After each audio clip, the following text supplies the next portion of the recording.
Kalambuan, dalagmana, usa ka oras nga programa maghatod kaninyo sa mga katikaran may kalabutan sa kalambuan dili lamang sa komunidad apan sa kinatibukan. Kalambuan, dalagtana.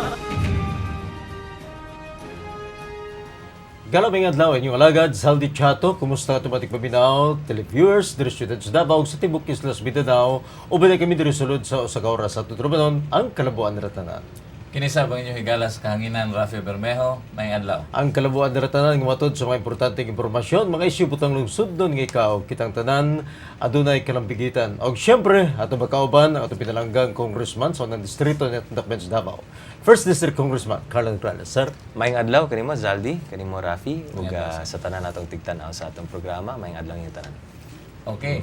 Sals, mga kaigsunan, human na ito may nabi si Congressman Carlos sa mga kasamtang katikaran diya sa sulod sa Kongreso. Isgutan po dahil nato ning nag-aso-asong charter change, no, Sals? Unya, human yan ng charter change, ato pong mga iputag kasayuran kung unsa karon tong mga pending bills diya sa Kongreso. Unya, mga iputag updates kay Congressman Carlo, no? Kabahin niya ning labor sector diri sa atong nasod Sals. Ug siyempre pa din nato kalimtan ang inyong mga pangutana gikan sa inyong tagsa-tagsa ka barangay. Okay, una mga pangutana, Congressman Carlo Nograles, sayod ming bakasyon pa ang Kongreso sa kasabtangan tungod sa Kurisma. Hantong kano sa puda ang bakasyon, Congressman? Bago lang mi nag-break, no, para sa Lenten season break. Kunya, ang break namo kutob lang pod og May 5. So pagpatak sa May 5, balik na pod mi sa among session. Then hantod ka na siya sa June 12. Then pagkaman sa June 12, mag-adjourn mi in preparation sa State of the Nation address ni President Aquino. Diha na siya sa 4th Monday of July magsugod mig balik. So up to May 5, pag May 5 balik na pud mi sa among session.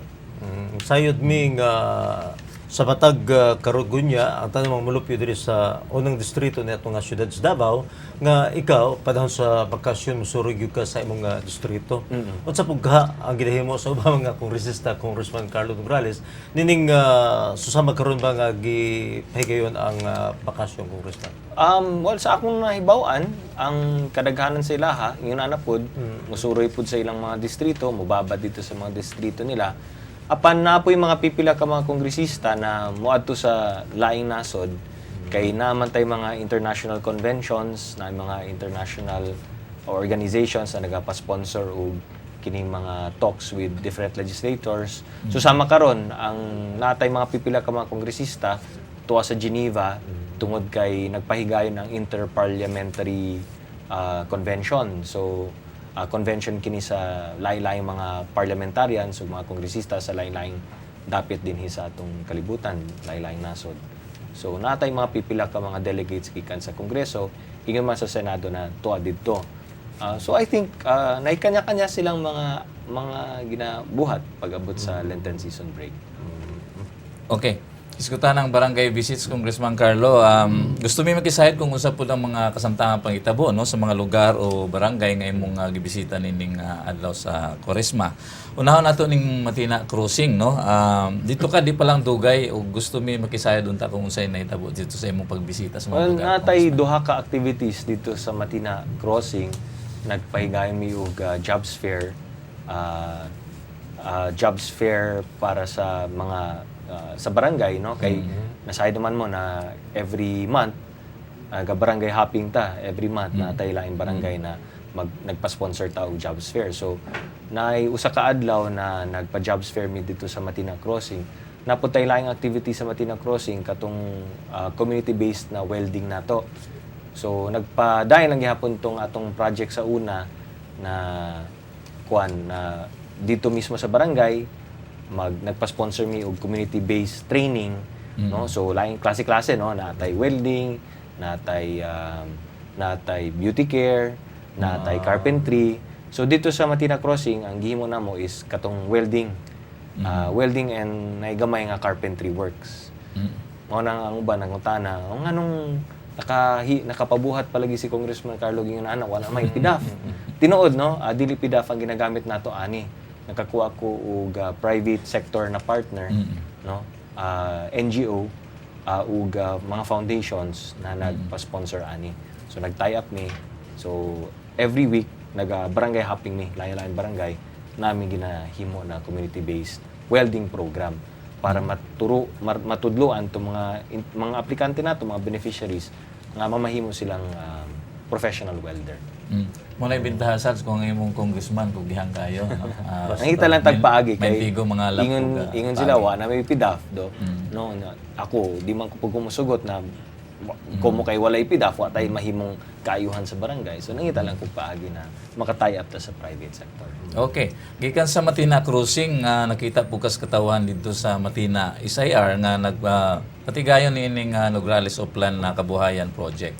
Palihog pasabta po may dugang kalabot. Parehas lang gihapon no dito sa SIR, duha ka activities. Actually tulo na ka activities na. Ang primero katong jobs fair. Gani ang pinakauna natong jobs fair for this year was in SIR Bukana no. Then human ato community based welding program ko ug one batch.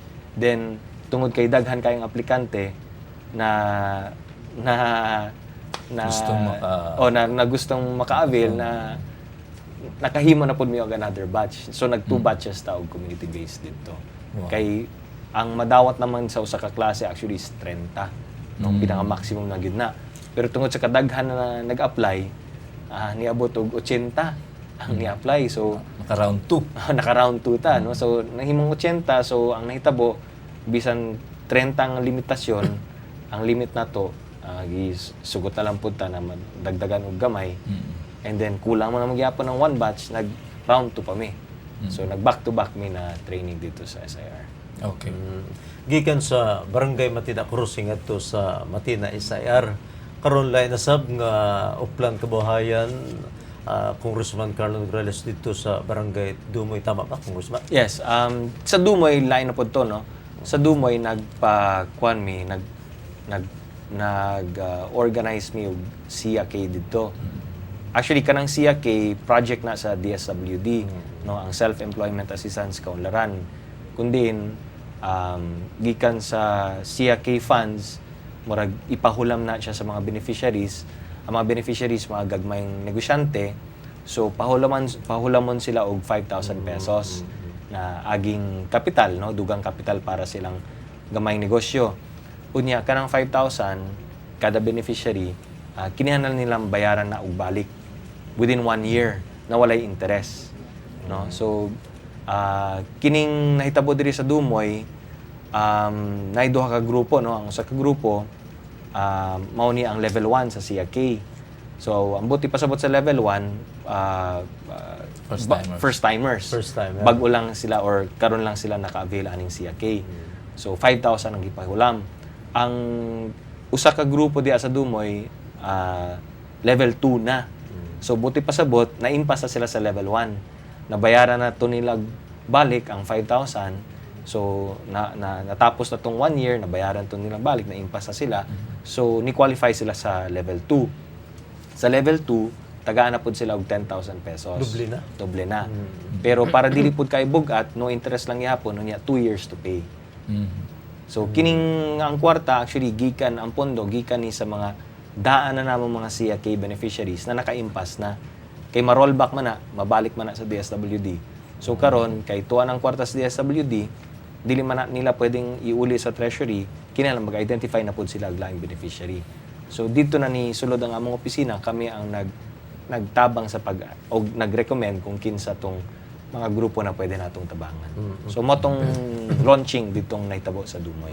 May kalabutan gyapon sa imong lakaw panahon sa Congressman Carlo Nograles. Nabalitaan na mo nga mitambong ka sa gingon nga sacerdotal mass dito sa Barangay Baliok. Pasabta daw mi ani Congressman Carlo. Actually dugay na naman di kami ni Rafi ang nagkauban ato kang Father Ricky dito sa Holy Family Parish. Dugay na to nahitabo. Pero tingali karon lang na-post sa Facebook, bago lang nakita. Pero dugay na to, na-picture si Rafi dito. Sacerdotal, murag anniversary na sa pagkapari ni Father Ricky. Ricky Peñalosa. Yes, ang parish priest sa Holy Family dito sa Balyo. Tagaag daw proper magpupuna siya. Oo, karon na assign na siya sa Balyo.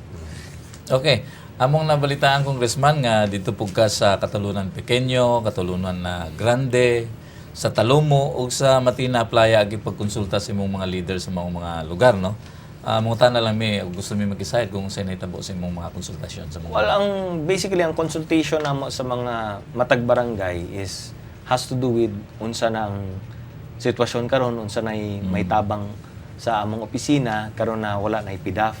So importante kaayo na among i-explain sa ilaha na mao ni ang kahintang, mao ni ang sitwasyon karon, wala na tay PDAF. Pero katong mga tabangonon, katong mga tabang, kanang mga kinihalan natong tabangan nga mga constituents sa matag barangay, ingon ako, pwede lang gihapon na ninyo i-endorse sa among office. Kaya may tabuan na is kada endorse ninyo sa mga constituents ninyo dito sa paingon sa among office, amo lang gihapon na sila i-endorse dito sa proper agency. So bisan wala na tay PDAF, dili man pud ingon na balibaran nato ang mga nangaytabang. Mao lang ang akong mensahe. Dili ingon kay kumo kay wa na tay PDAF di na ta mo tabang. Mangita lang gihapon tagpaagi, no? So puro endorse, no? Kung nay modul namo mga tabang, endorse amo sa DSWD. Usually DSWD man na siya or sa Department of Health ana. So ingon lang nako na sige lang, mangita tagpaagi kung saan nato pagtabangan nila. Pero dili ingon kay wala na tay PDAF, wala na tay kakayahan na mutabangan nila. Okay. Medyo hisgutan siguro nato ning naglungot-lungot nga issue sa charter change, Congressman Carlo, no? Sa imong pagkonsulta sa matag barangay, inyo bang nalakbitan kining issue sa charter change, Congressman? Sa tinuod lang, dili man ako gina-mention ang charter change unless na mangutana. No, kay usahay magkonsulta tas dito sa barangay barangay consultations na namin mga tana, sir, unsa naman tong nahitabo sa chacha sa charter change.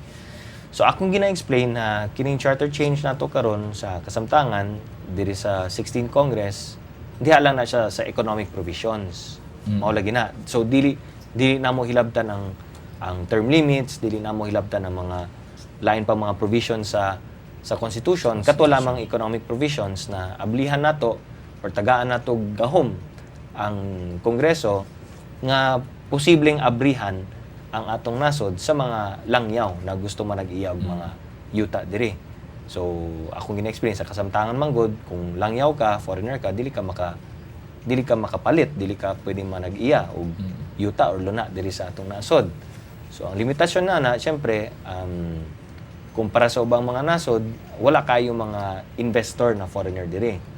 Di sila ganahan. Dili sila ganahan kay dili man sila ang tag-iya sa yuta, di ba? Dili sila ang manag-iya ng mga buildings nila or mga factories na ilang itukod, no, pananglitan diri sa atong nasod. So mao na akong gina-explain sila ha. Pero kung naalay mangutana. Pero kung wala, dili lang gyapon. Dili man pud na ako gusto na mura pud ako ang naga-hard sell aning charter change, di ba? So, ano lang. Base sa imong kasinatian, Congressman Carlo Nograles, atol sa consultation ngadto sa katawhan, dawat ba nila nga madugay o sa madali posible nga mausab ang gingon nga batag ang balaod sa nasod? Well, base sa akong mga konsultasyon, sila murag maminaw laman sila, maminaw, maniid, ana. Para no, on my part, murag ang nakita man gud nako para sa common tao, para sa ordinaryong Pilipino. Ang pangutana lamang diha is kanang charter change ba makapaahon ba na sa akong kalisod? Mausab bang among kahintang ani? Mausab bang atong sitwasyon ani? Makatabang ba na sa mga problema nato? Ang personal na akong problema o problema sa akong pamilya, makatabang ba na sa atong nasod? So, murag ingan ana lang, no? Ang ila diha is unsay bottom line, di ba? Para lang ba na sa mga dato or para lang pwede makatabang po na sa mga pobre, no? Para lang ba na sa sa mga ginaingon ng mga langyaw or para ba na sa mga Pilipino? Ang bottom line na is anong benefit makuha nako? Mamangani ang batikos nila karon is nganong charter change mga atong giskutan na daghan man daw kuno ang mga lain-lain pa mga problema diri sa atong nasod. Kumo-focus na lang daw kuno kita sa mga problema nato ug tagaan natong solusyon. Pero matod sa mga proponents sa charter change, syempre ginaingon nila kung mag-charter change ta, makatabang pud ni sa pinakadakong problema nato sa atong nasod, which is poverty. No? Ang kawadon, ang kapobre sa atong mga katawhan. So, pag-abot sa barangay, ana po dahil na pangutana. Kana ba, sir, makatabang ka na? sa paghatag yun tinuod o trabaho sa mga nanginihanglan trabaho. Sa mga nagapush sa charter change, mao nang ilang ginaingon, mao nang ilang ginasulti. Kung naay mga foreign direct investments, kung naay mutukod ang mga bag-ong faktorya, no, factories diri, mga bag-ong mga negosyo gikan sa mga langyaw, makahatag daw kuno kini og dugang trabaho or oportunidad sa mga nangitag trabaho. But mao lagi na we really don't know, no? These are only theories, no? We've never actually had a ako sa pagkabuhay nako tibok kuan ako dili pa man ko naka-experience og constitution na abri sa mga langyaw. So there's really no basis for me to say na dili ako makagarantiya 100% na kini kung abrihan nato kini 100% makatabang kini sa atong kahimtang, makatabang ni sa atong kawadon or makahatag ba ni og trabaho.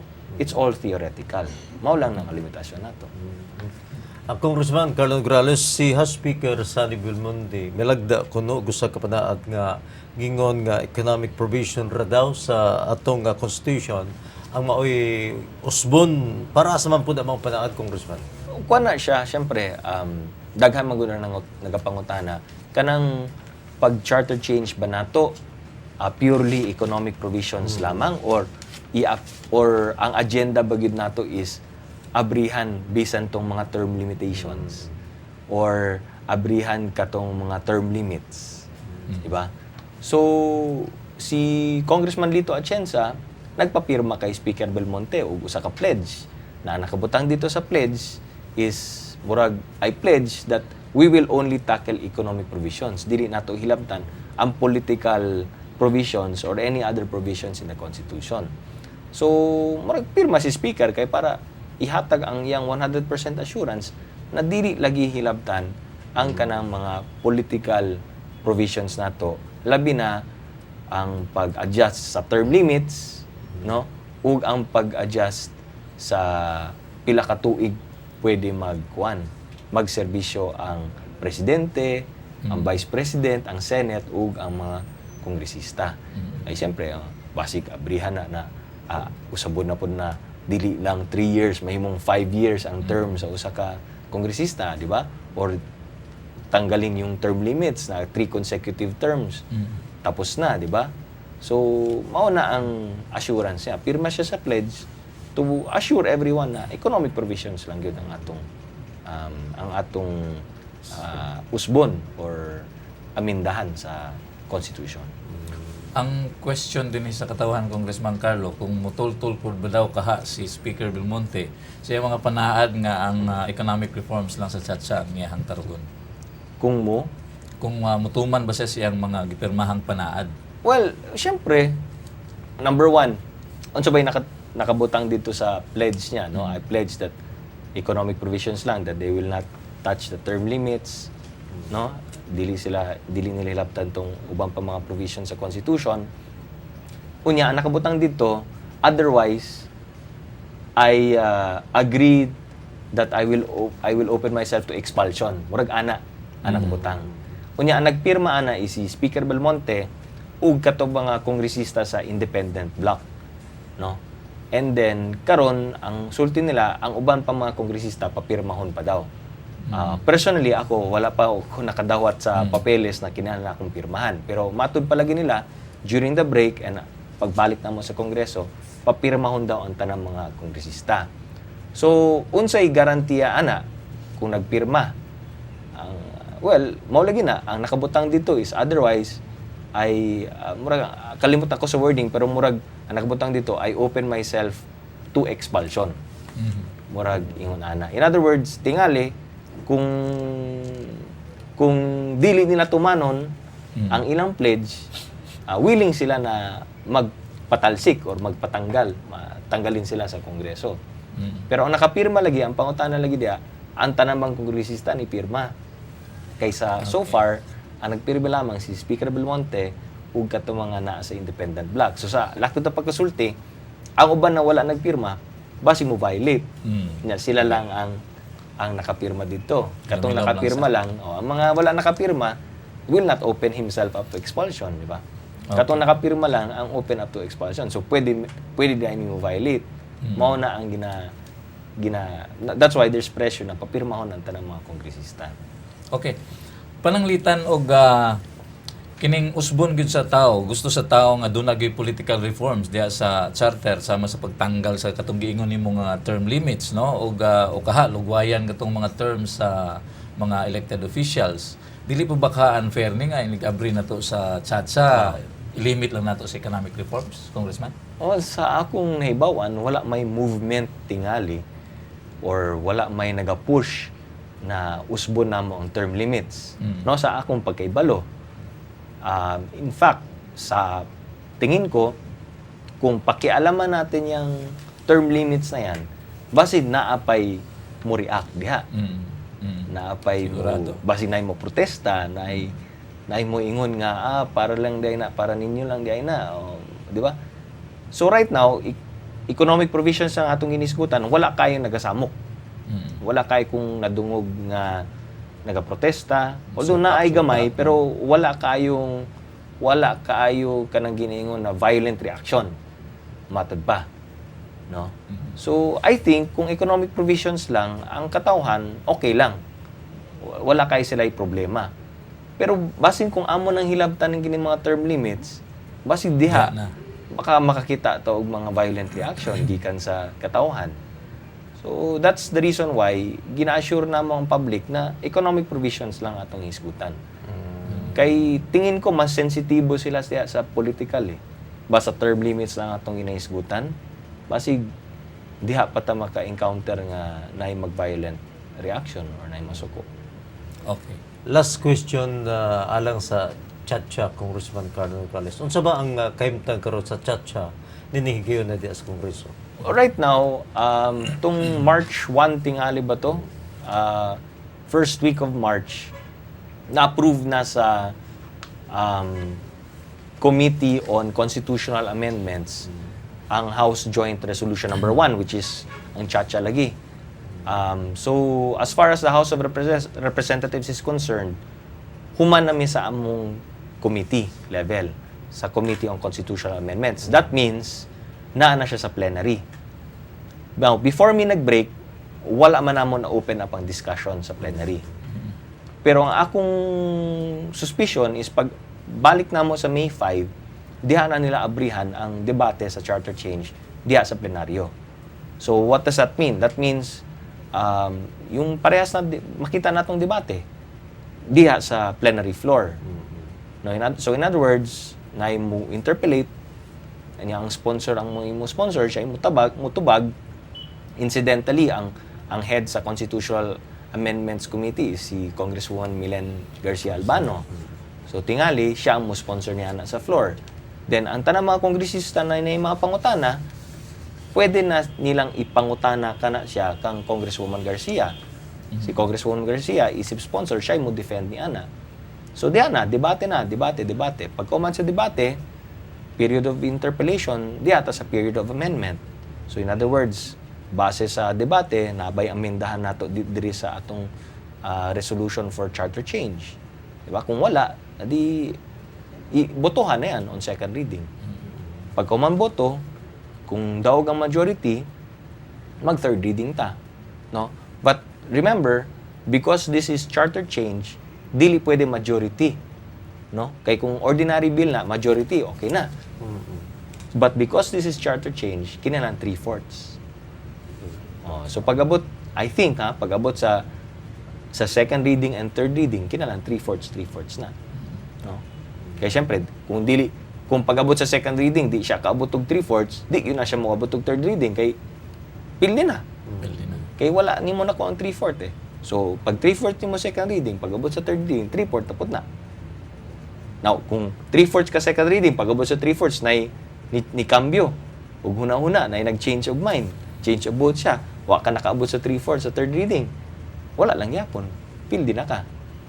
Diba? Then, kung ako ang 3/4, diretso na sa Senate. Nga, pag-abot sa Senado, the same lang yapon.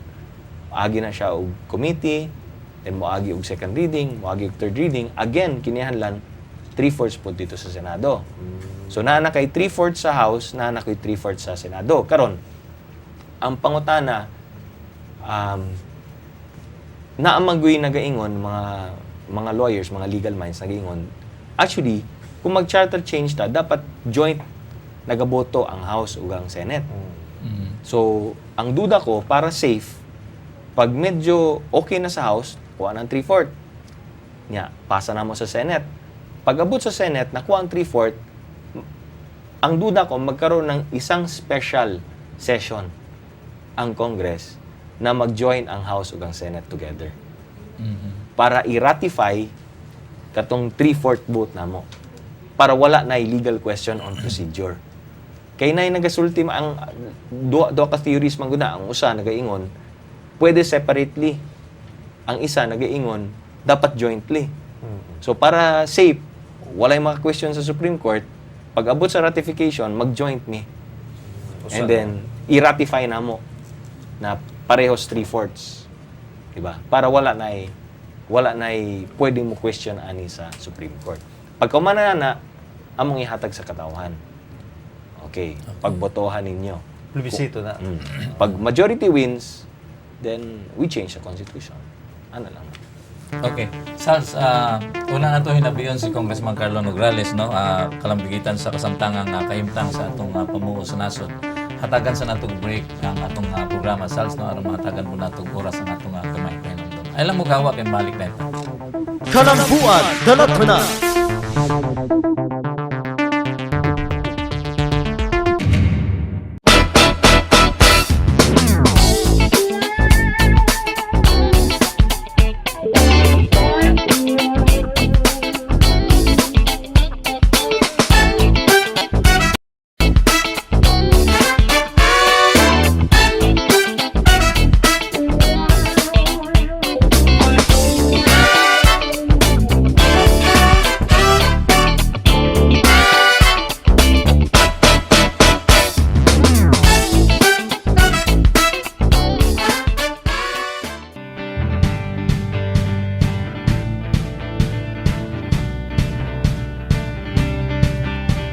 Ako si Alma Acejo, 37 years old, taga Santo Niño, Matina, Davao City. Actually, nangita dyan kong trabaho. Then, gi-invite man ni sa friends akong auntie. Gitry na ako og apply ang pang overseas. Pag interview, okay man, pasado man. So, na-excite jud ko kay qualified. Inong dahil kag, yes, you are qualified, di ba? Nindot kaayo paminawon. So, i-grab na ako dyan yung opportunity. O magpasalamat ko kay Congressman Nograles. Gitagaan niya chance ang mga job applicants, mga ninahanglan jud og trabaho kay dako jud kay ning tabang para sa mga job seekers o para sa future sa mga Davaoenos. Daghang salamat sa job fair ni Congressman Carlo Nograles. Tungod niani nadawat ko as caretaker sa Taiwan. Ako si Alma Acejo, karon naa na ko'y Kay.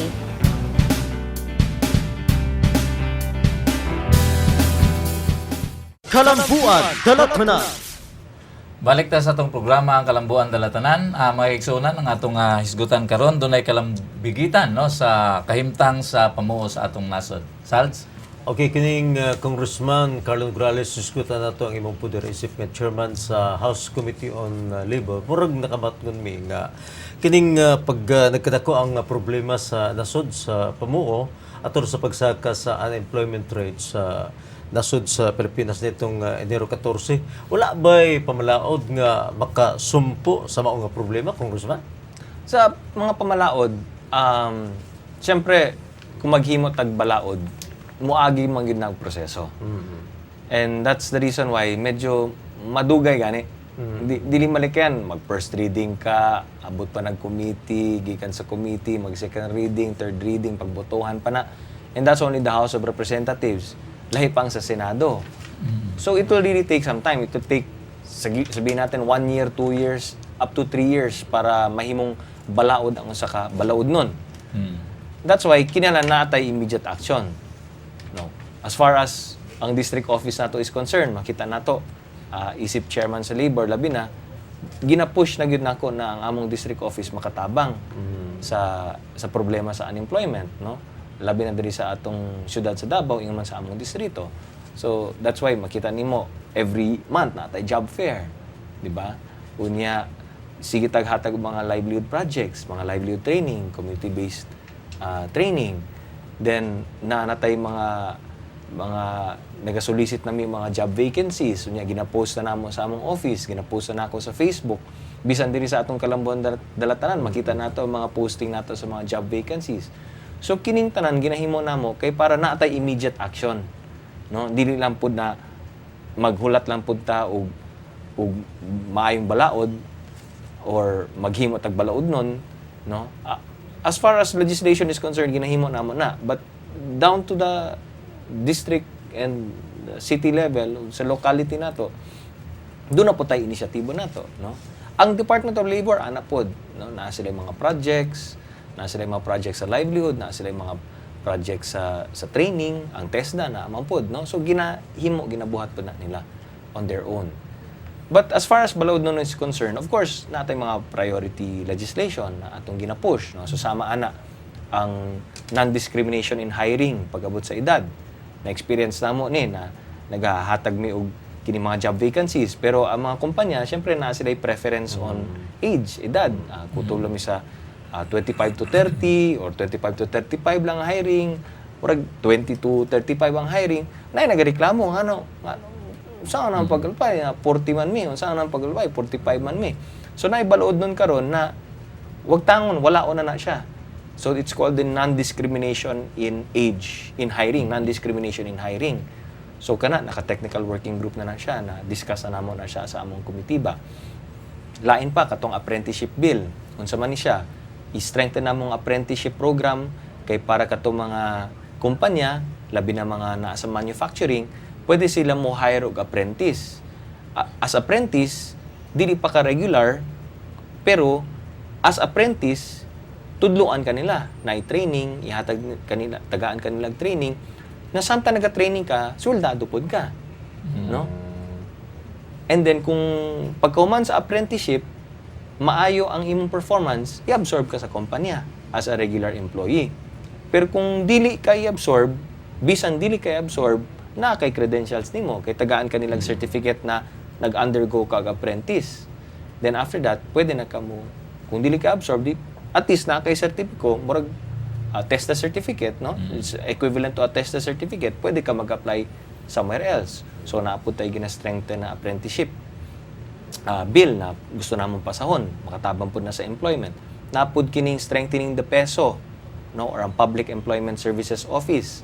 So, kana siya, na naman tayo structure karon na tayo PESO offices. Pero ang gusto namo, kada locality, down to the municipal level, dapat mag-establish po sila PESO office. Kaysa kasamtangan sa pagkakaroon, pipila lang ka mga localities o mga lokalidad ang dunay PESO office. With this bill, kung mahimo siyang balaod, mapush yun nato na kada munisipyo, down to the municipal level, naa sila yung sarili nilang PESO office. Lain pa, ang katong sa informal sector, naghantang mga workers na nasa informal sector, mga informal workers, tagaan nato na ay Magna Carta for informal workers, na ginapush po namo sa among komitiba. So, usap po na, no? Naka-technical working group na. Hopefully, pagbalik na mo sa May, during this period, at the very least, this year, mapasa na po na mo na siya. So, as far as legislation is concerned, daghan ming ginakuan po sa legislation. Pero ang pinaka, para kanako, no? Ang pinaka nakita na akong pagkukulang, that is why naatay problema sa employment, is the budget. No? Kaya kung tanawon nato ang budget, pila lang po ba ang budget na ginahatag nila para sa Department of Labor? Para sa tanan-tanan niya mga programa. Ang gihatag for 2014 sa Department of Labor is 12 billion pesos. Makaingon ka, 12 billion, dako naman na. No. 12 billion para sa entirong nasod. Very small na. I-compare nato sa ibang mga departments. Ang DILG, ang budget niya is 121 billion. Wow. Di ba? Ang DOH nasa 56 billion. Ang DSWD nasa 56 billion din. Ang DNR nasa 24 billion times 2. Ang Department of Labor 12 billion lamang. And that's the reason why nganong daghan unemployment diri sa atong nasod, because ang pila lang pud ba ang ginahatag natong budget para sa Department of Labor? 12 billion pesos. kumpara sa ubang ahensya, gamay lang kayo na siya. Para sa enterong nasod, that's very small. That's why, usa sa mga i-push namong legislation, pagbalik namo sa Kongreso, kining paghimo sa local employment authority. Kaysa kasamtangan, sa structure sa Department of Labor karon, na siya under sa iya na ay bureau called the Bureau of Local Employment. So kining Bureau of Local Employment, ang iyahang focus gyud, ang iyahang mandato, ang mandate niya is to create and facilitate local employment as opposed to overseas, no? Local employment diri sa atong nasod. Pero pila lang ba ang budget na ginadawat ng Bureau of Local Employment? Gamay kaayo. So naay pending legislation karon sa atong komitiba na kanang Bureau of Local Employment himuo na siyang Local Employment Authority. Ug tagaan siya og dugang budget, dugang personnel, dugang suporta gikan sa gobyerno kay para kining Local Employment Authority or LEA mao na ni siyang opisina na mo target anang problema nato sa unemployment and will really focus on producing and helping produce more local employment as opposed to overseas employment. So imbis na sige padala og mga empleyado, mga workers nato abroad, kining LEA or Local Employment Authority will focus on creating employment locally, no? And not only in urban areas but appeal po ng rural. So tanang local employment siya na ang magkuan niya na. And we have to mag-asikaso siya, mag-focus niya na. And we have to put kanang saktong budget good kay para maka-function din siya maayo. Okay. Congressman Carlo, base nining nagkadako nga unemployment rate sa nasod, doon na ba higayon nga miduol ang Malacañang dahil sa Kongreso aron na mangayog legislatibong pagitabang aron sulbaron ang problema, Congressman? Well, not Malacañang per se, pero ang Department of Labor and Employment. So always nami communications with the Department of Labor. Ako isip chairman sa Labor and ang mga ASEC or USEC ng DOLE or bisan pa man si Secretary Baldos mismo, no? Or kato mga directors gikan siya mga bureau, every now and then mag-compare notes me, no? So mag-consultation me kung unsay maayo, no? So like every time na atay committee hearing na magipirmi ang DOLE diha. So kung every committee hearing na na sila as resource person. Apart from that, every now and then mag-meeting me. Sama ani, last week gikan lang ko dito sa Bureau of Local Employment kay gusto na akong makita unsay kuan nila, unsay mga programs nila sa PESO or sa Public Employment Services Office nila. So naghatag sila presentation ana. And then ginapangutanan na ako sila unsa pa may mga programa na pwede natong dalahon dito sa akong distrito. So every now and then nagkikipag-consult talaga. Even dito sa paglingkod na ako isip chairman sa Committee on Labor, nagpresent na talaga sila. Mao niya ang mga legislation na gusto namong i-push, mao niya ang accomplishments namo before, mao niya ang mga kailangan natong mga pagkukulang, mao niya ang mga gaps nato na kinahanglan natong suporta gikan sa Kongreso. So then since then constant ang among communication and consultation with one another. Okay. Isip chairman sa House Committee on Labor, Congressman Carlo, maingon ba nimo nga gihatag na sa Kongreso ang ilang tudo suporta diha sa Executive Department sa isgutan ng pamanawat, Congressman? As far as Committee on Labor is concerned, ang tanan mga ginapangayo sa Department of Labor sa among komitiba, nahuman na namo, no? Okay. Ang apprenticeship bill pinasa na namin sa aming committee. Katong peso bill, strengthening the peso, napasa na namin sa aming committee. Katong productivity incentives bill, pinasa na namin sa aming committee. Yung informal sector bill, naka-technical working group. Ang non-discrimination in hiring, naka-technical working group na. Ug uban pa mga balaod nun na gina-identify ng DOLE na priority, yun ang ginabilisan talaga namin. Ginapaspasan yun naman na siya. Kaya para wala na excuse ang DOLE. No? Mayon sila na mao ni ang mga priority. O sige, among ihatag. Hatag na mo, support na mo. Sige, hatag na mo tanan. Yun yung pangayoon. Basta, kinalan, makakita gining resulta. Ang resulta, dapat, ang atong unemployment problem, masulbad po na ninyo. Ang dili lang namo, ang kulang lang lagi, mao lang yung ginaingon ako. Ang wala pa lang yun namo, gina-push ni. But, it's not in my, wala na sa power na ako eh. No? I can I can only lobby for it, but dili ako ang gagunit sa power of the purse. No? Is kato lagi, kung pwedeng dugangan nato ang budget sa Department of Labor. Kay para kining tanang mga programa niya for employment, no, masuportahan gid og sakto with the proper budget. Mao lang na. Okay.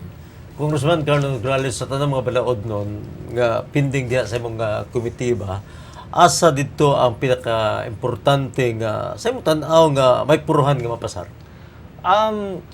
Para sa ako, no, ang pending karon sa among committee is na ako'y a little more than 100, around 100 plus, no, nga mga balaod nun nga pending sa Committee on Labor. Out of the 100 plus, I think mga 110, 120, mga inana, no, ibutang nato. Out of sa 110 nga mga bills sa pending sa among committee ba, 40 plus dito na-act na namo. Na-action na namo. Either na hearing na namo, na pasar na namo, na TWG na namo, na-action na namo 40. No. And ang ambition lang nako is mahumaning akong term as chairman sa Committee on Labor, ang tanang bills nga pending sa among komitiba, at the very least, ma-actionan nako or ma-hearing nako at least once. No, para walay masulti na wala ko ina-actionan. No, so sa tanan kaya man na, no. Mahiringan bisan at least once, no. Dini tanan syempre pasahon na mo sa among committee. Diba? At least mahiringan nako once ang tanan. But na mapasayan depende man gud na sa akong mga member kung pagbotohan namo, kung musugot mi, kung dili mo musugot, mapili ni siya dito, di wala na mahimo, diba? Pero ang gusto yun ako, ang mahimong priority, all bills that will help sa employment. Yeah, mao nang pinaka-importante para nako. Asa ba diri sa mga balaod nun na pending ang makahatag o maka-generate og employment. Mao nang number one priority nako. And kato sila, gusto nako mahimong balaod. Dili na mapasa sa among committee, kung dili bisan dito sa Senate, dili sa House of Representatives, mapasa mahimong balaod pirmahon ni President Aquino. Mao na ang number one priority nako. Then of course, the other priority is kanang makatabang pud sa labor standards nato, pagproteksyon sa mga karapatan katungod sa atong mga trabahante. So those are the priorities na among ginahimo. And so far sa tanang akong naaksyonan, ang naaksyonan sa among komitiba, all of them are usually diha paingon katong maka-generate og employment, makatabang sa problema sa unemployment ug maka-strengthen sa katungod sa atong mga trabahante. Nagisgot naman lang ta og House Bill sa Congressman Carlo Nograles. Lakbitan sab nato kining Freedom of Information Bill. Matod ni Speaker Sunny Belmonte nga kuno gingon niya andam siyang bitayon kung dili mapasar o di mapasa ang FOI sa 16th Congress. Ang imong reaction, Congressman? Well, una sa tanan, dili man ginato bitayon si Speaker Belmonte, di ba? Pero kana siya ang iyang statement, nagpakita lamang na siya na siya'y kumpiyansa. Na he's very confident. Ug positibo siya na mapasar na mo. And ako naman sinasabi ko naman sa inyo noon pa, di ba? Papasa lagi ang FOI. 'Di ba? Sa 16 Congress papasa yan. Pero diha na sa medyo patapos ending na. I-pass break na sa ending. Pero papasa yan. Ana pod siguro si Speaker ang yang pagtuo, kumpiyansa kay siya na papasa ito sa mahimong balaod ni. Mahimong balaod. And ako rin, yan din ang feeling ko eh. Maging balaod yan. Sa Senate naman, no? So the ball game is now in the House of Representatives. So ang timing ni Ana, nasa kamot sa chairman, sa majority leader, sa speaker, siyempre. But may na siyang balaod. Okay. Apil sa sugyot, ubos na ining FOI bill, Congressman Carlo, no, nga obligahon ang tanang barangay officials nga musumiti sa ilahang SALN o kining Statement of Assets, Liabilities, and Net Worth. Dili ba ka magka-problema sa dinhi nga party, Congressman? Ako wala ko yung nakitang problema. No? Ang medyo ginapangutana lamang is ang nakabutang manggod sa version sa Senate. All officials salary grade 27 and up or salary grade 27 or higher and heads of offices ang required, Required. nga mag-submit og SALN. Now, kung barangay official, dili na siya masakto dito sa salary grade 27 or higher. Pero, maigo siya dito sa head of office. Kana lamang, sa head of office, ang ma-require lang po ana is ang barangay kapitan. Okay. So, tanang barangay kung mahimo ni siyang balaod, ang tanang barangay kapitan required maghatag sa SALN, mag-file o mag-publish sa iyang SALN. Ang pangutana karon anong kapitan lang man. Ang kagawad di ay. so dito lang na ipangutana. Okay na, walay problema. Salary grade 27 or higher, okay. Heads of offices, okay. Apil ang kapitan. Pero karon ang pangutana, kung anong ang kagawad, dili. So, diha lang siguro magkaroon ng adjustment. Now, I don't know if sa House version, i-appeal na mong kagawads, pero mao lang tong nakita na kung pangutana or problema dito. Okay. Lain pang kontrobersyal nga House Bill, no, Congressman Carlo, ang kining gitawag na tog anti-dynasty bill. Ako na hinumduman nga sawa pa mo mag-break no for Lenten season. Doon na nahihong-ihong kini ko nung anti-dynasty bill murag magbaguod daw ni pahasa diha sa Kongreso, no? Doon na kabay kasayoran ini Congressman. Ako wala ko'y problema diha, no? Pero dili na itong malikayanan, doon ay mga pipila na mga miyembro na doon ay mga pangutana. No? Ambot lang ipasabot niya na is, dili man ingon na wala siya pag-asa, pero kana lamang natay mga miyembro diha sa Kongreso na ay mga pangutana. So sama ana, bawal daw ang to the second degree of consanguinity and affinity, magsabay silang dagan. No? So mag-ama, maglolo, magsuon, mag-asawa. Gagaw. Ang second degree is lang, lolo, amahan, anak, kapatid, asawa. Yan. Alright. Bawal na. So bawal sila magdungan o dagan. So na yung mga nagahangyo, basin pwede duha. Dili pwede. Kaya ang nakabutang isa lang ang pwede mo dagan. Everybody else na related by second degree, dili na pwede mo dagan. So na yung naghahangyo, basi pwede duhaon na lang. Pwedeng duhang mudagan sa pamilya, ana. So na yung mga inana. Na po yung mga nagaingon, unsaon nimo kung sa kasamtangan sa kasamtangan na ay duha na nakaposisyon karon. Unsaon nila pagdesisyon kinsa mudagan sa ilaha sa sunod na eleksyon. Di ba? Kaya mag-away, kuan naman gud na sila, magdebate man gud na silang duha. O kinsa sa ato ang mudagan, ikaw, ako, ikaw, dili ikaw. Di ba? Di ba? Nay debate, dili ako eh. Kaya ako mas maguwang nimo. So nay away, how do you break that? Ang paano pagpili daw ni ana. So nay mga inaanang klase mga pangutana. Kana lang, pero ako wala ko'y problema. So ako, ginapasagdan lang po na ako katong nai-interest dito. Pero ako, pabor ako, wala mo ko'y kaso diyan. Okay. Napay laing interesting House Bill, Congressman Carlo Nograles. Kining gingon nga student loan program nga nagagikan sa pribadong mga bangko nga ayha mo nag-Lenten break. Kining murag ginadali naman karon sa House nga maduso dayon ang maong balaod nun. Kining aron lagi nga matabangan ang mga estudyante sa ilang financial nga pinanglan. Pabor pasabta daw kami ani Congressman Carlo Nograles. Kuan ni siya sa kabalaod nun ang nakabutang dito is murag i-encourage nato mga bangko, mga pribadong bangko ug mga government financial institution na magpahulam sa mga nag-eskwela ug college. No, para pambayad silang tuition, inana. Kay sa kasamtangan nga ron, ang CHED nagahatag og financial assistance.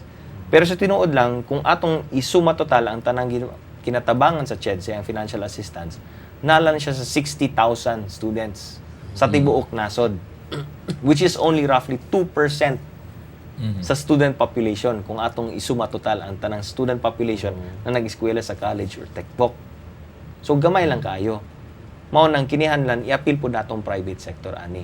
So mura gina-encourage pinagi sa maong balod nun kung mahimo siyang balaod, ma-encourage ang mga bangko through kining mga insentibo na mo allocate sa ilang loanable fund kay nama siya loanable fund, no, na i-allocate daan sa loanable fund niya, mag-allocate daan og pondo para pagpahulam sa mga estudyante. na mag-eskwela sa college or techbook. Unya ang pagbayad ni ana is pagkahuman nag-graduate. No, unya flexible terms, dili kay bugat para sa estudyante, nabayaran to niya pagkahuman niya graduate. So usa ka na sa mga ginapush karon sa House of Representatives, sila binakaron wala na tay pidap. Siyempre mga kongresista, sige, unsa na to pagtabang aning atong mga scholars gawa sa CHED, i-involve na ang private sector para ani. Lain pang balaod nun nga gimarkahan kini isip nga priority bill diha sa House kining pagpalig-on sa gingon gani nga laderize sa interface tali sa vocational education kun vocational education o higher education pasabta daw mi og dugang kalabutan ni Congressman. Well, ikining maong balog nun, murag ginapalig-on lang yaw, gina-strengthen niya ang ladderized education program nato. Siguro nasabtan na ninyo ang ladderized education, kanang mag-eskwela og techbook, pagkauman niya graduate sa techbook, kung unsa man tong nakuha niyang technical vocational course, makredito siya sa college units niya kung magpadayon siya eskwela sa college. So, para matabangan to mga for employment, sabihin natin. So, mas barato man ang techbook kaysa sa college, diba? So, dili tanan pwede mo sulod sa college, i-techbook usa na to. Pag kumanya graduate sa techbook, di employable na siya, makatrabaho na siya, kaya na siya skills na nahibawan. So, trabaho na siya. Kung medyo makasavings na siya, gusto niya magpadayon og college, pwede na siya magpadayon college. Katong techbook course niya, magamit as creditable units diya sa college. Para makredito, mas fast pa siya mag-graduate sa college. Now, under this law, kung mahimo siyang balaod, ang maghimo og usa ka committee with TESDA and CHED, then suportada kini sa DBM, sa NEDA, sa DTI, sa DOLE, sa Science and Technology ana. So maghimo sila og framework or program to strengthen kining ladderized program nato. Okay. Sal, sa mga kaigsunan, mag-break lang tag kadiyo tugotron, no? Pagbalik nato isgutan nato tong mga pangutanan ninyo gikan sa inyong tagsa-tagsa ka mga barangay. Kalambuan, dalat na.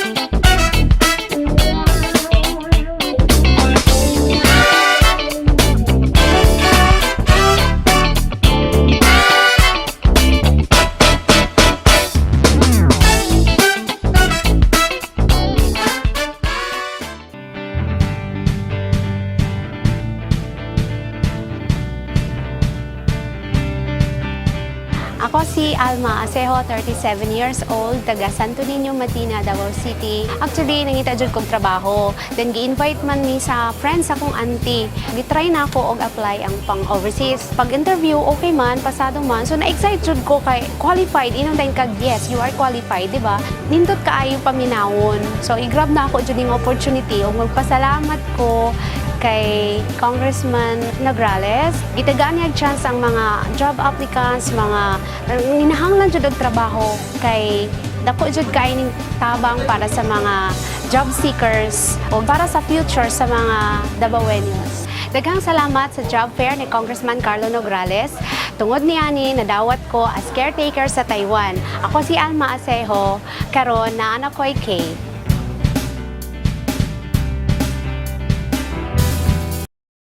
Kalambuan, dalat na. Balik ta sa atong programa Kalambuan Dalatanan, atong isgutan karon ang katong mga pangutanan ninyo gikan sa inyong tagsa-tagsa ka mga barangay. Congressman Carlo, matud sa balita nga gisulti daw ni Department of Budget and Management Secretary Butch Abad nga wala man daw dautan kung magrekomenda ang mga kongresista, no, nga kung unsa ang ilahang gusto nga proyekto alang sa ilahang mga distrito. Ang pangutanan sa mga kabarangay kung pwede din ba daw nila dahuman, no, nga kining gisulti ni Secretary Abad nga murag mobalik na sa barangay katong mga kaayuhan sa PDAF, Congressman Carlo. Well, una sa tanan, wala naman tayo PDAF, di ba? Mao lagi giningon ako na ginasulti na ako during the mga barangay consultation, kung naay mga kinahanan natong tabangan, ihatag lang ninyo, i-endorse lang ninyo sa among office, i-endorse na lang po namo ngadto sa mga proper agencies sa saktong ahensya. Magpatabang ta dito. Kaya ang kwarta nato sa una, ang pondo natong PIDAF sa una, tuwa naman dito sa mga lain-laing ahensya. So sa lakto da pagkasulti, sila ang magdesisyon kung unsaon nila pagtabang o pila po nang ihatag na hinabang o sila po ang maghimo sa mga proyekto, mga programa para makatabang sa mga nanginihanlan. So, ma-endorse nato dito. So, sa lakto na pagkasulti, wala tayo PIDAF. When it comes to recommending mga projects, kami, maka-recommend lang may mga projects during the budget hearing. So sama ani karon sa mag-budget hearing nami for the 2015 budget.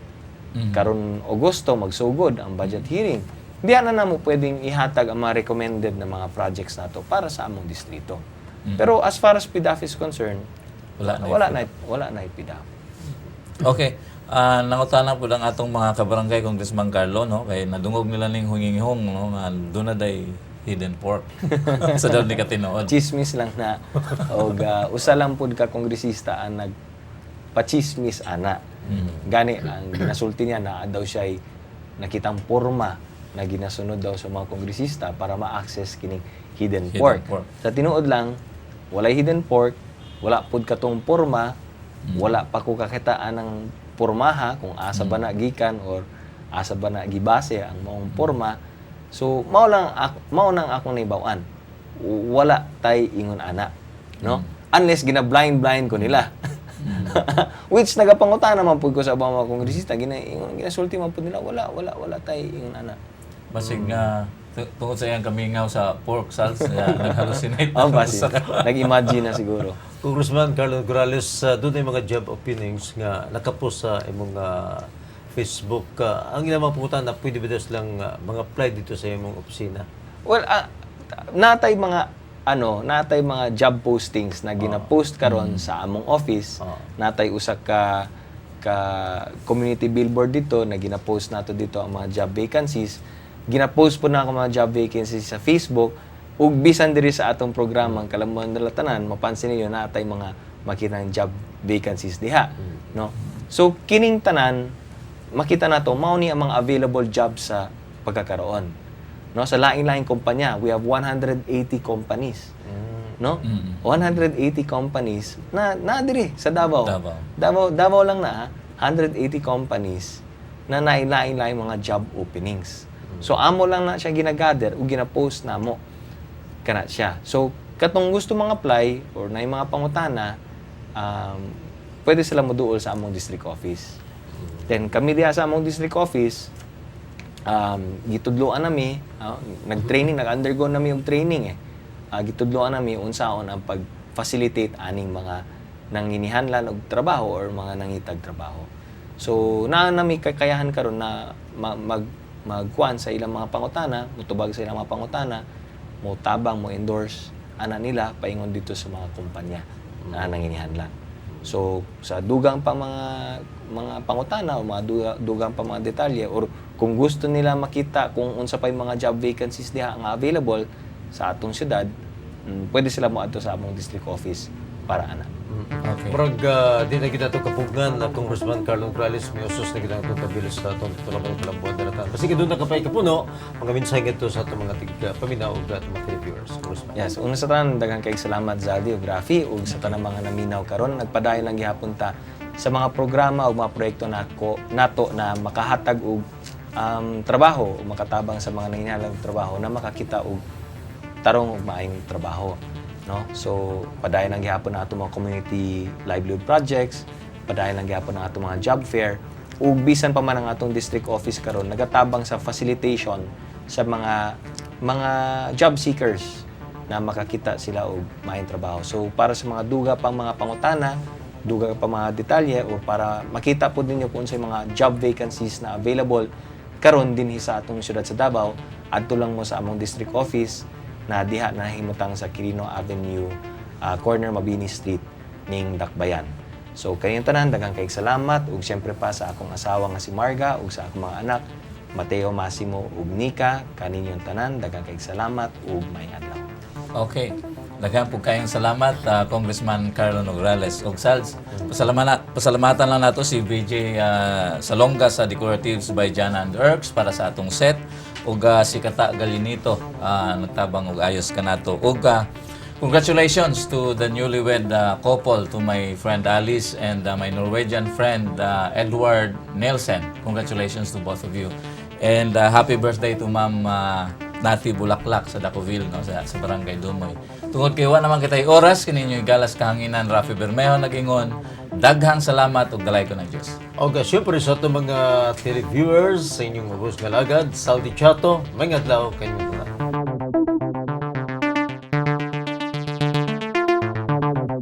Kalambuan, Dalatanan.